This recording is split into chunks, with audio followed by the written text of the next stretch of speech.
तो सबसे पहले तो भारतीय बाजारों के लिए एक अच्छा दिन, जबकि बाजारों में तेजी देखने को मिली। हालांकि तेजी शुरुआती तेजी के मुकाबले थोड़ी कम थी, लेकिन फिर भी एक अच्छा मूव मार्केट्स में आया। उतार चढ़ाव रहा, उतार चढ़ाव के बाद ब्रॉडर बेस्ड बाइंग आज मार्केट्स में रही। चाहे मिड कैप हो, स्मॉल कैप हो, वहां पर खरीदारी देखने को मिली। आंकड़े आपकी स्क्रीन पे एक एक करके चलते रहेंगे, किस तरह का मूव रहा। सबसे पहले निफ्टी की ये चार्ट आपकी स्क्रीन पर है, जहां पर एक हरा निशान आपको दिन भर देखने को मिलेगा। एक बारी भारतीय बाजार भले ही फ्लैटिश टोन पे गए थे, थोड़ा सा लाल निशान शुरुआती कारोबार में आया भी था, लेकिन उसके बाद रफ्तार पकड़ी, उतार चढ़ाव रहा और दिन के अंत तक आते आते बाजार करीब करीब 1% की तेजी के साथ बंद हुए। निफ्टी बैंक हालांकि थोड़ा ज्यादा वोलेटाइल रहा, 2-3 बार ये लाल निशान में भी गया, लेकिन उसके बाद वापस मार्केट्स हरे में ही आके बंद हुआ। फ्लैट टू पॉजिटिव साइड पर निफ्टी बैंक क्लोज होता हुआ दिखाई पड़ा। आज का जो तेजी का दारोमदार था वो था ऑटो स्पेस के ऊपर, जहां पे भारतीय एयरटेल लीड कर रहा था, मेजर पॉइंट्स गेनर के तौर पे वो कामकाज भी कर रहा था। और उसके अलावा हैवी वेट्स में एफएमसीजी और साथ साथ मेटल जो कि पार्टिसिपेट करते हुए दिखाई पड़े। रेंज आपकी स्क्रीन पर है, 186 अंकों की रेंज बनी थी निफ्टी में, सेंसेक्स करीब करीब 685 अंकों की रेंज में, और निफ्टी बैंक 727 अंकों के दायरे के अंदर कामकाज करता हुआ दिखाई पड़ा। वो आपको चार्ट में दिख गया कि किस तरह का उतार चढ़ाव यहां पर रहा है। इसके अलावा एडवांस डिक्लाइन के आंकड़ों में तेजी, निफ्टी में 35 शेयर जो कि तेजी में रहे, 15 शेयरों में बिकवाली रही। सेंसेक्स के करीब 21 शेयरों में तेजी, 9 शेयरों में बिकवाली रही। निफ्टी बैंक में मिला जुला कामकाज, 5 शेयर तेजी में, 7 शेयरों में बिकवाली देखने को मिली। ब्रॉडर बेस्ड अगर आप मार्केट देखेंगे तो 804 शेयरों में तेजी एनएससी के, 1008 शेयरों में बिकवाली, और बीएससी के 1200 शेयरों में तेजी और 1458 शेयरों में बिकवाली, यानी कि मोर और लेस बराबर ही यहां पे हालचाल होता हुआ दिखाई पड़ा। मेजर कंट्रीब्यूशन में भारतीय एयरटेल करीब 18 अंकों का कंट्रीब्यूशन, एक समय में 7% तक का उछाल। एचडीएफसी बैंक 12 अंकों का कंट्रीब्यूशन, और हिंदुस्तान यूनिलीवर सेकंड हाफ का स्टार परफॉर्मर 10 अंकों का कंट्रीब्यूशन यहां पर भी आया। 9 अंकों का कंट्रीब्यूशन बजाज फाइनेंस की तरफ से आता हुआ दिखाई पड़ा। नेगेटिव साइड पे अगर आप कंट्रीब्यूशन पर नजर डालेंगे तो सबसे ज्यादा दबाव इन्फोसिस की तरफ से आता हुआ दिखाई पड़ा, 12 अंकों का। एक्सिस, आईसीआईसीआई, ओएनजीसी कुछ और मामूली कंट्रीब्यूशन यहां पर देते हुए। आज के लिए जो मेजर टर्नओवर रहा या एक अच्छे वॉल्यूम रहे वो रहे भारतीय एयरटेल के अंदर। करीब करीब कल के मुकाबले वॉल्यूम थोड़े कम थे, कल एमएससीआई का भी रीबैलेंस था, लेकिन अदरवाइज आज 4000 करोड़ का वॉल्यूम यहां पर भी हुआ। रिलायंस करीब 3720 करोड़ का कामकाज, और इंडसइंड बैंक 2970 करोड़ का कामकाज यहां पर भी होता हुआ दिखाई पड़ा। इन 3 आंकड़ों में ही आपको मेजरली वॉल्यूम दिखाई पड़ेंगे, और बजाज फाइनेंस 2210 करोड़ का कामकाज यहां भी होता हुआ दिखाई पड़ा।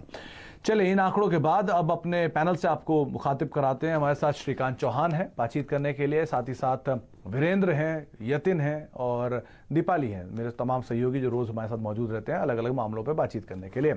और असीम भी आज है, क्योंकि आज असीम का दिन है और एक खास खबर असीम के पास, उनसे भी हम बातचीत करेंगे। लेकिन पहले वीरेंद्र से समझ लेते हैं किस तरह के आंकड़े उन्होंने रीड किए और आगे मार्केट्स को कैसे देख रहे हैं। बताइए वीरेंद्र।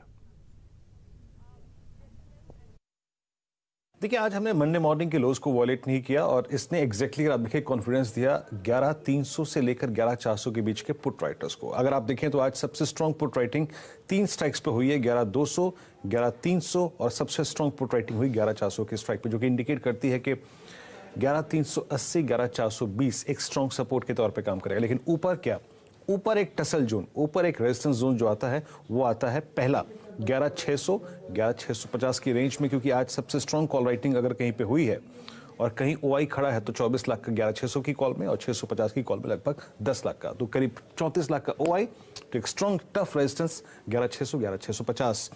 जहां तक निफ्टी बैंक का सवाल है, बहुत स्ट्रॉन्ग क्लोजिंग नहीं रही इन कंपैरिजन टू निफ्टी, लेकिन याद रखिएगा आज 23500 की स्ट्राइक पे पुट राइटिंग हुई है। 23500 पे आज लगभग 2 लाख पुट बिकी और करीब आउटस्टैंडिंग वाई 5.5 लाख का, जो कि इंडिकेट करता है कि 23300, 23500 एक स्ट्रॉन्ग सपोर्ट होगा। लेकिन टफ रेजिस्टेंस जोन क्या होगा, 24000 पे 2 लाख कॉल बिकी, आउटस्टैंडिंग वाई 7.25 लाख का, और 24200 पे करीब करीब 5 कॉल बिकी है 2 लाख, आउटस्टैंडिंग वाई करीब 239 का, जो कि इंडिकेट करता है कि ऊपर टफ रेजिस्टेंस 24100, 24200 के रेंज में आएगा।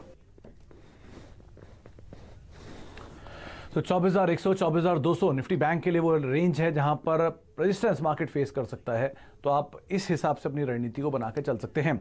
श्रीकांत चौहान भी हमारे साथ मौजूद हैं। श्रीकांत जी नमस्कार, स्वागत है कार्यक्रम में। कल आपने कहा था कि मार्केट्स में ऊपरी स्तरों से थोड़ी सी बिकवाली होगी और नीचे स्तरों से थोड़ी सी खरीदारी आएगी। ऑलमोस्ट उसी दायरे में ही बाजार घूम रहा था, दोनों को मौका दिया, तेजड़ियों को भी और मंदड़ियों को भी। अब क्या लगता है मार्केट में, अब क्या होगा?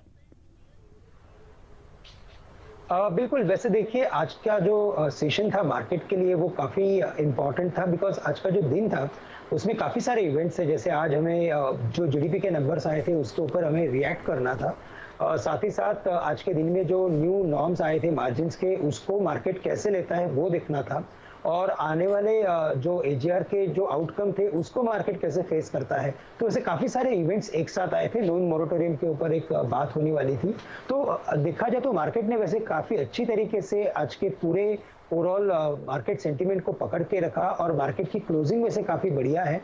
बट साथ ही साथ मैं बोलूंगा कि मार्केट ने आज जहां पे ओपन किया था वहां पे ही वापस क्लोज कर लिया है खुद को, तो ये क्लियरली इंडिकेट करता है कि मार्केट अभी भी एक कंफ्यूजिंग स्टेट में है, और जब तक इस कंफ्यूजिंग स्टेट में से मार्केट बाहर नहीं आता है तब तक मुझे लगता है कि मार्केट रेंज बाउंड रहेगा। और इसीलिए जो आज की स्ट्रैटेजी बनाई है वो हमने ऐसी बनाई है कि अगर मार्केट निफ्टी अगर 11,560 के लेवल्स कैश में अगर क्रॉस करता है तो लॉन्ग करके चले, क्योंकि उस केस में हमें लगता है कि मार्केट एक ब्रेकआउट मोड में जाएगा, 11,700 के लेवल्स को छू सकता है।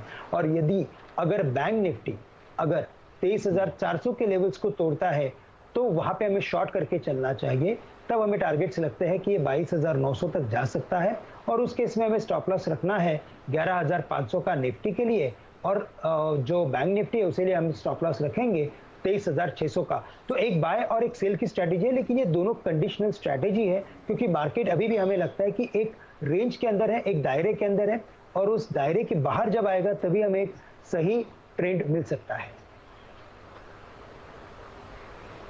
जी, तो निफ्टी को लेकर और निफ्टी बैंक को लेकर एक रेंज बनेगी, और आपने आंकड़ों में साफ देखा श्रीकांत ने आपको खरीदारी की राय दी है निफ्टी में, और निफ्टी बैंक में बिकवाली की राय आपकी स्क्रीन पर है। 22,900 के टारगेट्स के लिए आप बिकवाली करें, 23,600 का एक स्टॉप लॉस मेंटेन करें, और निफ्टी में 11,700 के टारगेट के लिए खरीदारी करें, 11,500 का एक स्टॉप लॉस मेंटेन करें। यानी कि जो डाइवर्जेंस है वो दोनों साइड आपको दिखेगा, और जो वॉलेटिलिटी है वो बनते हुए दिखाई पड़ेगी, और शायद मौका तेजड़ी और मंदड़ियों को आगे भी मिलता रहे, इसलिए संभल कर सोच कर वहां पर ट्रेड करें। आगे हम श्रीकांत से बातचीत करेंगे कुछ और स्टॉक्स को लेकर भी, उनके स्टॉक भी जानेंगे, लेकिन उससे पहले आज की सबसे बड़ी खबर जो कि असीम के पास है टेलीकॉम स्पेस के लिए, भारतीय एयरटेल आज का स्टार परफॉर्मर भी। असीम, एजीआर मामले में फैसला आया, इंपैक्ट भी आया, भारतीय एयरटेल में एक जोरदार तेजी रही, वोडाफोन में एक भारी बिकवाली आते हुए दिखाई पड़ी। पूरा मामला क्या रहा, क्या आउटकम आया, किस तरह से समझें इसे, आप ही बताइए। देखिए, एजीआर मामले में सरकार ने सुप्रीम कोर्ट से टेलीकॉम कंपनियों को 20 साल का वक्त देने की मांग की थी। सुप्रीम कोर्ट ने सरकार की इसी याचिका को ठुकरा। टेलीकॉम कंपनियों को एजीआर की रकम चुकाने के लिए 10 साल का वक्त जो है वो दिया, लेकिन इसके साथ कई सारी शर्तें जो है वो जोड़ दी हैं। सबसे पहले तो टेलीकॉम कंपनियों को 10% एजीआर की बकाया राशि का मार्च 2021 तक जो है वो चुकाना, बाकी रकम जो है कंपनियां 10 साल के अंदर जो है वो चुका सकती हैं। 2021 तक कंपनियों को ये रकम जो है हर साल 7 फरवरी तक जो है चुकानी होगी। अगर कंपनियां इसको चुकाने में कामयाब नहीं होती है तो कंपनियों के ऊपर इंटरेस्ट और पेनल्टी जो है वो लगाई जा सकती है। इसके अलावा जो कंपनीज के एमडी हैं उनको भी पर्सनल गारंटी जो है 4 हफ्ते के अंदर अंदर सुप्रीम कोर्ट को जो है वो देनी होगी। तो ये सारी शर्तें जो है सुप्रीम कोर्ट ने इसके साथ जो है जोड़ दी है। तो दूसरी तरफ कंपनियों ने जो आईबीसी में कंपनियां गई थी उनको एक राहत जो है वो दी है, खासतौर पर कि सुप्रीम कोर्ट इसको इस फैसले का डिसाइड करना था कि सुप्रीम जो कंपनी आईबीसी में गई है उनका स्पेक्ट्रम जो है वो कंपनियां बेच सकती हैं या नहीं बेच सकते। तो सुप्रीम कोर्ट ने ये मामला जो है एनसीएलटी को जो है रेफर कर दिया है। एनसीएलटी जो है वो डिसाइड करेगा कि जो कंपनी है उनको स्पेक्ट्रम बेचने का अधिकार है या ये नहीं है, या कंपनियों के पास सिर्फ राइट ऑफ यूज़ है। तीसरा, जो कंपनियां जिन कंपनियों का स्पेक्ट्रम जो है वो यूज़ कर रही थी उनके लिए भी काफ़ी राहत है, खासतौर पे कि जो रिलायंस कम्युनिकेशन है और वीडियोकॉन है उसका स्पेक्ट्रम जो है रिलायंस जियो और एयरटेल जो है वो यूज़ कर रहे थे। तो इन कंपनियों को भी काफ़ी राहत है कि इनको उनका जितना भी उनका एजीआर ड्यूज है उनको नहीं चुकाना पड़ेगा, क्योंकि ऑब्जर्वेशन के दौरान सुप्रीम कोर्ट ने कहा था कि हो सकता है कि ये कंपनियां जिनका स्पेक्ट्रम यूज़ कर रही हैं तो इनका एजीआर जो है चुकाना पड़ेगा। लेकिन अपने सुप्रीम कोर्ट ने मामला जो सारा एनसीएलटी में भेज दिया, तो इन कंपनियों को भी राहत जो है वो मिली है।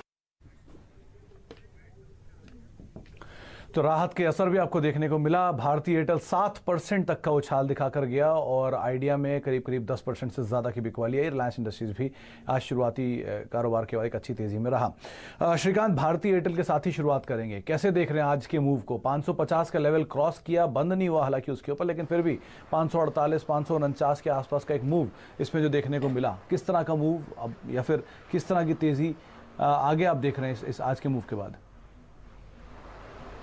देखिए वैसे टेलीकॉम में एक सबसे अगर बढ़िया अगर फॉर्मेशन अगर किसी का है तो वो नो डाउट रिलायंस इंडस्ट्रीज का है, क्योंकि वहाँ पे काफ़ी अच्छा एक बुलिश कंटिन्यूएशन फॉर्मेशन बन रहा है। बट साथ ही साथ मुझे लगता है कि भारती भी काफ़ी अच्छी तरीके से करेक्ट हो चुका है, और कल ही के दिन में इसमें जो बड़े वॉल्यूम्स होने थे, यानी कि जो MSCI का जो रीबैलेंसिंग था वो हो चुका था, और इसी वजह से आज उसमें वो एक ओवरहैंग नहीं था, और एक अच्छे आउटकम के बाद उसमें अच्छी तेजी बनी है। अब मुझे लगता है कि ये स्टॉक कम से कम 590 से लेकर 600 के लेवल्स को छू सकता है, तो करंट लेवल से भी इसे बाय करके चले 550 के करीब। स्टॉप लॉस थोड़ा बड़ा रखना पड़ेगा, 530 का स्टॉप लॉस रखे, लेकिन टारगेट्स रहेंगे 590 से लेकर 600 के।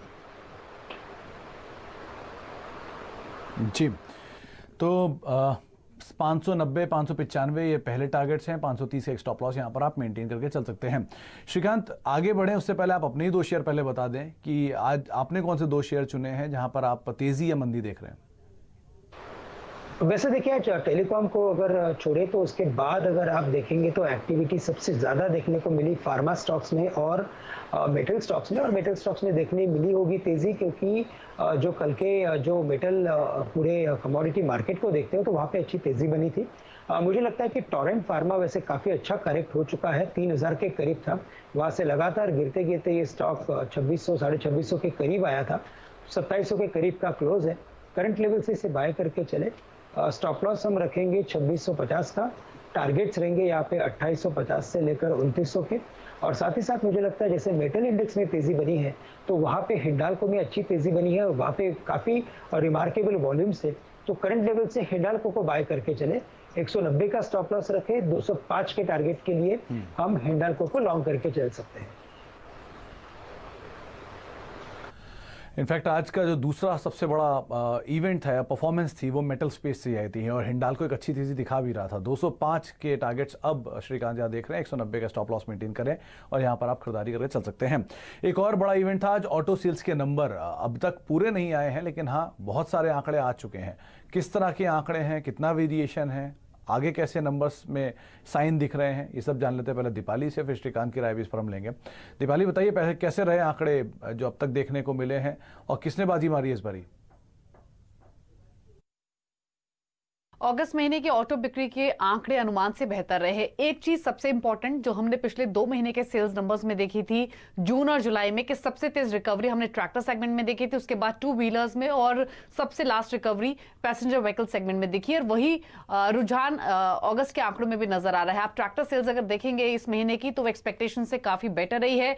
एस्कॉर्ट्स का अनुमान यह था कि वो लगभग 5850 यूनिट्स सेल करेंगे, और जो एक्चुअल आंकड़ा आया है वो 7268 का है, तो अनुमान से बेहतर ही आंकड़ा आता हुआ दिखा है। सिमिलरली M&M के अगर आप ट्रैक्टर फिगर्स देखेंगे तो 19,000 यूनिट्स बेचने की एक्सपेक्टेशंस थी अगस्त में, और जो एक्चुअल में यूनिट्स कंपनी ने बेची हैं वो 24,460 है। तो ट्रैक्टर सेल्स में कांस्टेंट स्ट्रेंथ हम देख रहे हैं पिछले 3 महीनों से लगातार। उसके अलावा आप देखिए अशोक लेलैंड नंबर्स जो है वो इन लाइन विद एक्सपेक्टेशंस आए हैं, स्लाइटली अपर साइड पर आए हैं।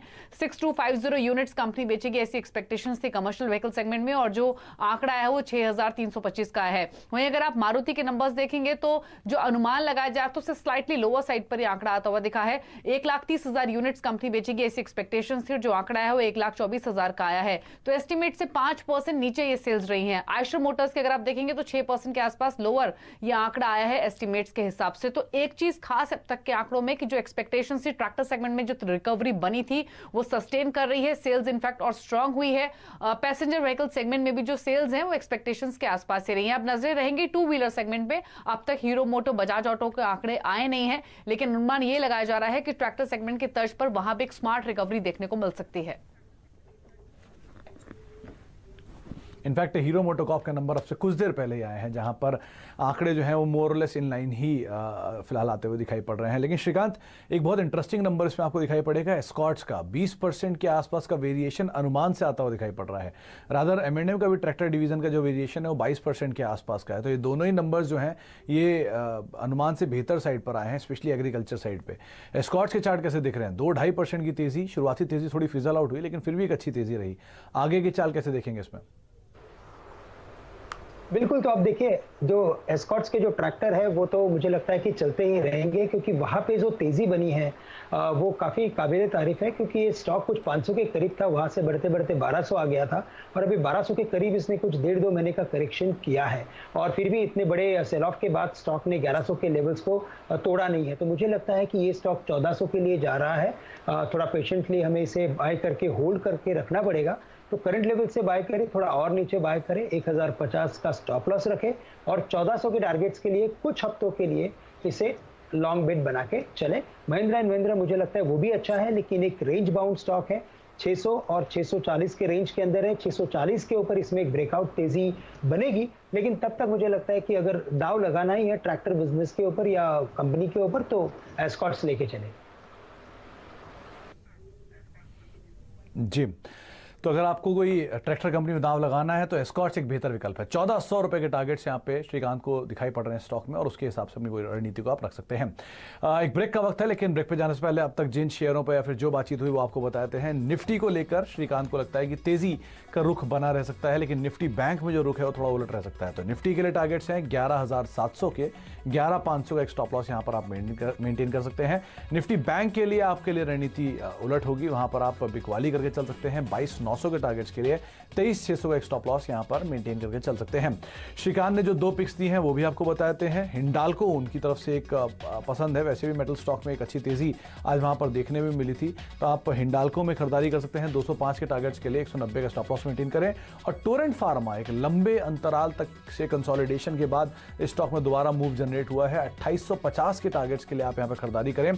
2650 का एक स्टॉप लॉस मेंटेन करें। वैसे भी स्टॉक में कभी भी गिरावट आती है तो एक स्ट्रॉन्ग पुल बैक आता है और आज भी इसी तरह का मूव आया, तो आप नजर रखें उस हिसाब से भी। भारतीय एयरटेल में तेजी जारी रहेगी, 595 600 रुपए के टारगेट श्रीकांत देख रहे हैं। और एस्कॉर्ट्स मिड कैप में एक अच्छा पिक हो सकता है, 1400 रुपए के टारगेट्स के लिए आप यहाँ पर खरीदारी कर सकते हैं। 1050 का स्टॉप लॉस मेंटेन कर सकते हैं। एक ब्रेक का वक्त है, ब्रेक के बाद लौटेंगे। श्रीकांत हमारे साथ मौजूद रहेंगे, उनसे हम चर्चा करते रहेंगे और साथ ही साथ यतिन भी है जिनके पास है डीलर्स रूम की ढेर सारी बात। क्या है सब पर हम बातचीत करते हैं छोटे से ब्रेक के बाद।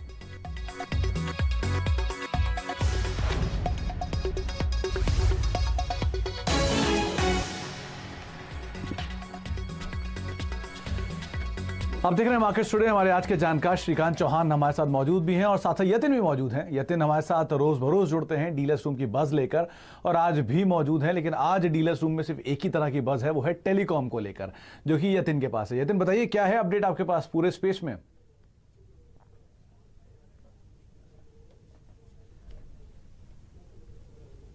यतिन चलिए, सभी संपर्क टूट गया है। आगे उनसे हम बातचीत करने की कोशिश करेंगे, लेकिन श्रीकांत 2-3 शेयरों पर और बातचीत कर लेते हैं जब तक हम यतिन से संपर्क जोड़ रहे हैं। पहला नाम तो है जुबिलेंट फूड का, एक जोरदार तेजी स्टॉक में देखने को मिली। नंबर से ठीक पहले एक बाइंग थी, ऑल टाइम हाई पर शेयर कामकाज कर रहा है। जिनके पास है वो क्या करें? जो नई पोजीशन आज की तेजी देखकर लेना चाह रहे हैं वो क्या करें? अगर नंबर्स वीक आते हैं तो क्या किया जाए? देखिए, वैसे अगर नंबर्स अगर वीक आते हैं और अगर स्टॉक अगर नीचे आता है तो बिल्कुल इसे बाय करके चल सकते हैं, क्योंकि स्टॉक में जो तेजी बनी है वो काफ़ी कॉन्फिडेंट तेजी है, काफ़ी अच्छी वॉल्यूम्स है और ये अपने न्यू हाई में ट्रेड कर रहा है। तो मुझे लगता है कि वैसे स्टॉक अच्छा परफॉर्म कर लेगा, क्योंकि इसमें जो टारगेट्स आ रहे हैं टेक्निकल्स के बेसिस पे वो 2500 2550 के आ रहे हैं और अगर नंबर्स अगर अच्छे आते हैं कि ये स्टॉक अगर 2350 2400 के रेंज के आसपास अगर आ जाता है तो वहाँ पे आप प्रॉफिट मुनाफा ले सकते हो। लेकिन मुझे लगता है कोई भी करेक्शन आए तो इसे बाय करके चले। ओके, तो कोई भी करेक्शन आए तो आप खरीदारी करें, श्रीकांत की राय है। यतिन हमारे साथ मौजूद है। अब यतिन, टेलीकॉम स्पेस पे काफी बज है आज, क्या है आपके पास डिटेल्स? देखिए सुमित, ये जो एजीआर का वर्डिक्ट आया है, सुप्रीम कोर्ट के आदेश जो आए हैं उसके हिसाब से ब्रोकरेज में काफी क्लैरिटी है, क्योंकि एक बड़ा रेगुलेटरी हर्डल था, एक बड़ा कोर्ट रूलिंग था एजीआर के मामले को लेके। ब्रोकरेजेस जैसे कि जेफरीज है, मोतीलाल ओसवाल है, सभी का मानना यह है कि टैरिफ हाइक जो है वो इनएविटेबल है, क्योंकि एजीआर की पेमेंट जो है 4 से 5 हजार करोड़ के रुपए के आसपास भारती के लिए होगी सालाना और 7 से 8 हजार रुपया होगी वोडाफोन आइडिया के लिए। तो जो करंट एबिटा है उसकी रन रेट को मद्देनजर रखते हुए सभी को ऐसे लगता है कि 10 से 27% का जो है टैरिफ हाइक नियर टर्म में टेलीकॉम कंपनीज को करना पड़ेगा, तो ही एजीआर की लायबिलिटी जो है स्मूथली अगले 10 सालों में निपट सकती है। इसके अलावा जो जेफरीज का मानना है वो ये मानते हैं कि ये जो सेक्टर का कंसोलिडेशन है ये फर्दर स्पीड अप हो गया है और आगे चलते हुए दो मजबूत प्लेयर यानी कि रिलायंस जियो और भारती एयरटेल, इन दोनों के बीच जो है कंपटीशन बरकरार रहेगा, क्योंकि जो वीक प्लेयर हैं जैसे कि वोडाफोन आइडिया, यहाँ हम देखेंगे कि थोड़ा बहुत दिक्कत आ सकता है कैश फ्लो को लेके, केपेक्स को लेके, आगे चलते हुए एयरवेव्स की बिडिंग को लेके। तो ब्रोकरेजेस का मानना ये है कि टैरिफ हाइक इनएविटेबल है और ये जो एजीआर का वर्डिक्ट है ये भारती एयरटेल और रिलायंस जियो के अर्निंग्स को आगे चलते हुए और गति देगा। चलिए, तो अब जो टैरिफ के रिवीजन है वो उसके ऊपर कुछ एक बड़े फेरबदल आने वाले समय में देखने को मिल सकते हैं, लेकिन हाँ, इस एक रेगुलेटरी हर्डल जो है वो अब ईज आउट होता हुआ दिखाई पड़ रहा है, जो कि तमाम रिपोर्ट्स है ब्रोकरेज हाउसेज जो है वो यहाँ पे बातचीत करते हुए दिखाई पड़ रहे हैं। बहुत बहुत शुक्रिया यतिन आपका भी, दीपाली आपका और वीरेंद्र आपका भी, असीम आपका भी बहुत बहुत शुक्रिया हमारे साथ मौजूद रहने के लिए, और श्रीकांत आपका भी बहुत बहुत शुक्रिया तमाम डिटेल्स पे चर्चा करने के लिए। तो मार्केट्स को लेकर अभी भी बायस पॉजिटिव है श्रीकांत का, लेकिन निफ्टी बैंक में थोड़ा सा दबाव रह सकता है, यानी कि एक वोलेटाइल सेशन की उम्मीद आप आने वाले समय में भी कर सकते हैं, लगा सकते हैं। इसी नोट के साथ अब मार्केट टुडे को ही समेटते हैं, लेकिन ध्यान से संभल कर स्टॉप लॉसेस के साथ ही अपनी पोजीशंस को आप मार्केट्स में फिलहाल के लिए मेंटेन करें। काफी ज्यादा वोलेटिलिटी देखने को मिल रही है। नमस्कार। अगले वीडियोस को देखने के लिए आप जरूर से सब्सक्राइब कर लें हमारे YouTube चैनल को। फ्रेंड्स, मिलते हैं अगले वीडियो के अंदर, जब तक के लिए गुड बाय।